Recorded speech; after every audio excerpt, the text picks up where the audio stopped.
Financial freedom is a huge financial target that are on many people's wish lists, but seemingly impossible to achieve. Being financially free means you have the financial capability to support yourself for the rest of your life without needing to work. Think about it. No more bosses hounding you for that report.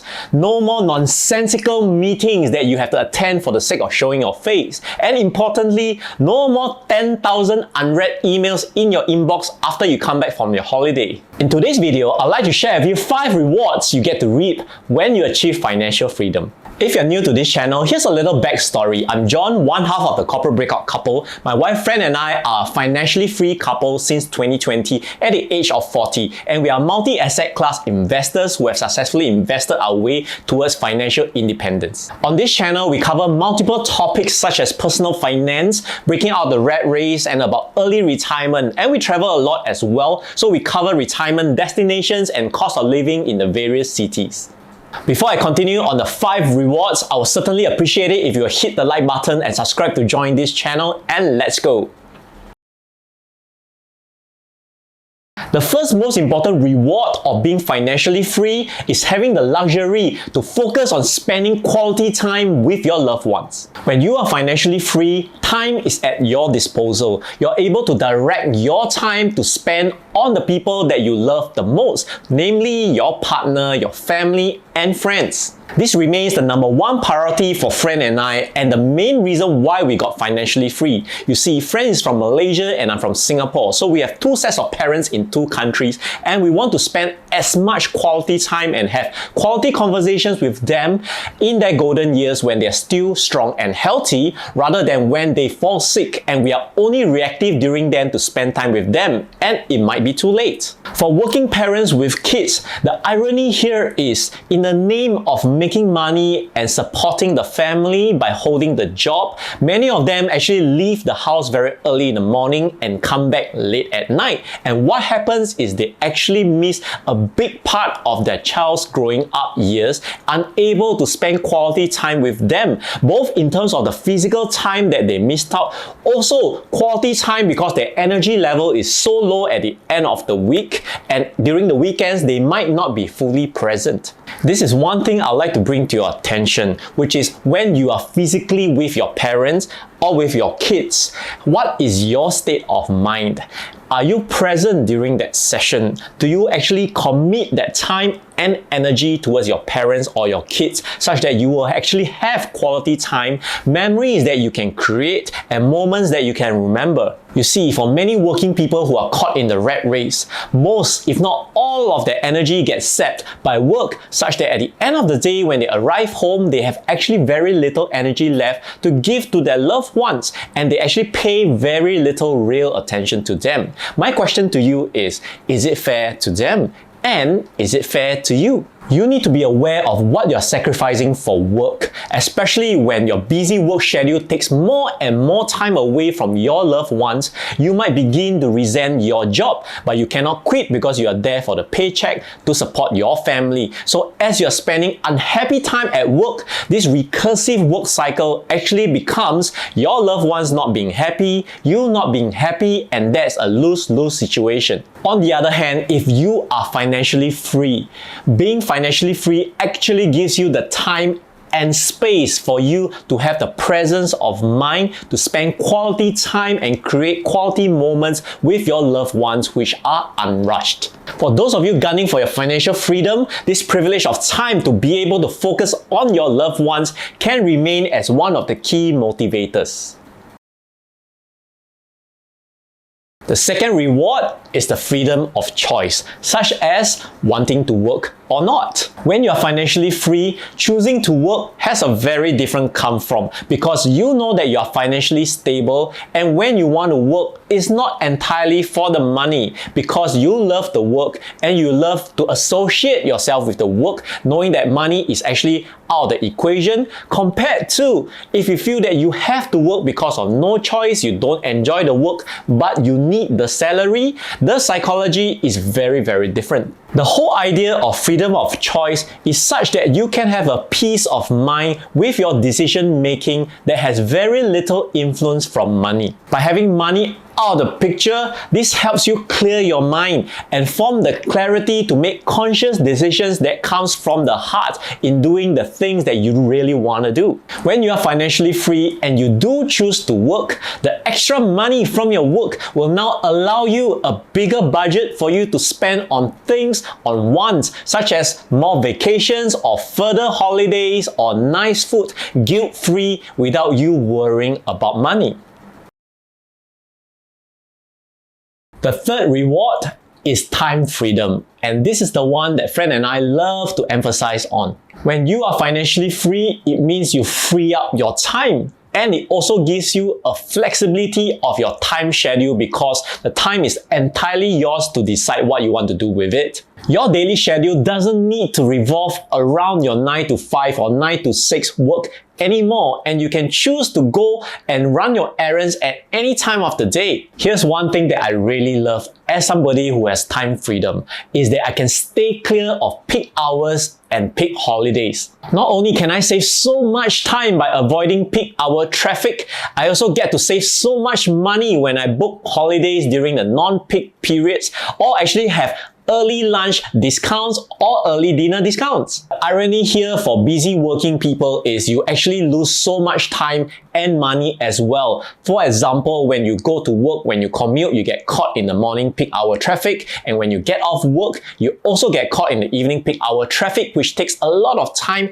and energy away from you to drive and also get frustrated. And during the weekends, it's crowded everywhere because that's the only time people are free. You pay peak weekend prices, and it also goes for peak periods for holidays as well. You also have to squeeze in with the rest actually of the world as well. So you actually have less time because it's more crowded, but yet you pay higher prices. I genuinely believe that everybody should gun for time freedom because it truly allows you to have the flexibility, the peace of mind to decide what you want to do with your life.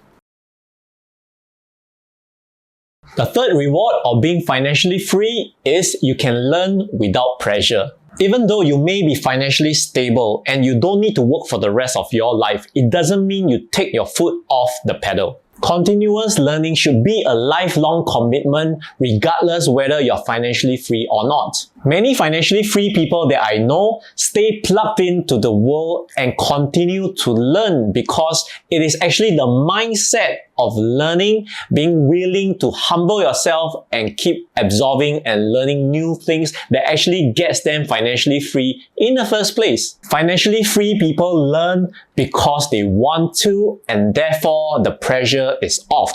Conversely, busy working people upskill themselves for career advancement or reskill themselves for a second career, not entirely by choice. Here's the exciting part about financially free people you might not know. As they have so much time on their hands, they actually learn and pick up new skills. Skills that make them more money and having more disposable income, which allows them to upgrade their lifestyle accordingly. For example, for me, I can be updated with my financial news at any time of the day. I can read it anytime I want, and I have all the time in the world to place my trades as well. But as I'm rather experienced, I only need about 20 minutes to 30 minutes a day to do that. In fact, many a times because my investments are passive, I don't really need to do anything at all. Because there's no rush and no pressure of time, and I have plenty of sleep every day as well, I don't need to specifically stay up for the US stock market, and such that I make better decisions and in the process make more money.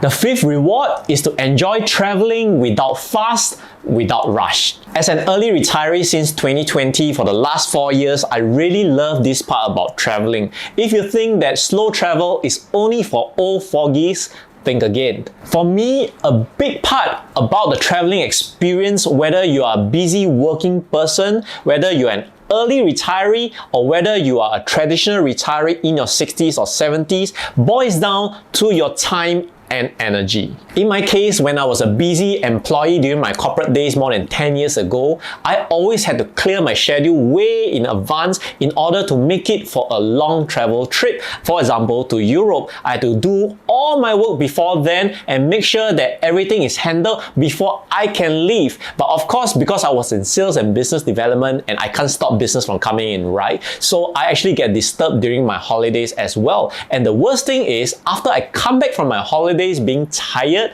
I actually have a lot of follow-up work to do, including emails. And during the holiday, it doesn't mean it's easy as well because of such a limitation of time. Me and my wife, we have to actually pack our schedule day after day in order to maximize our traveling experience. And I can tell you, in the process, we actually really didn't enjoy them at all. Think about it this way, there's actually already a lot of pressure and stress even before you go on a holiday because you want to make sure you have the best ticket prices for your hotels and your flight tickets, and you also want to book all the tourist attractions in advance so that you don't actually pay the final tourist price at the door. So with all the planning and all the tight schedule, the entire experience might not actually, get you the break that you actually wanted from your holiday. In the process, you might not actually be fully present while you're actually there, whether you're at the Colosseum in Rome or actually in Venice on one of the gondolas, because your mind might be thinking of something else. At the same time, don't forget you're dealing with climate changes, a different time zone,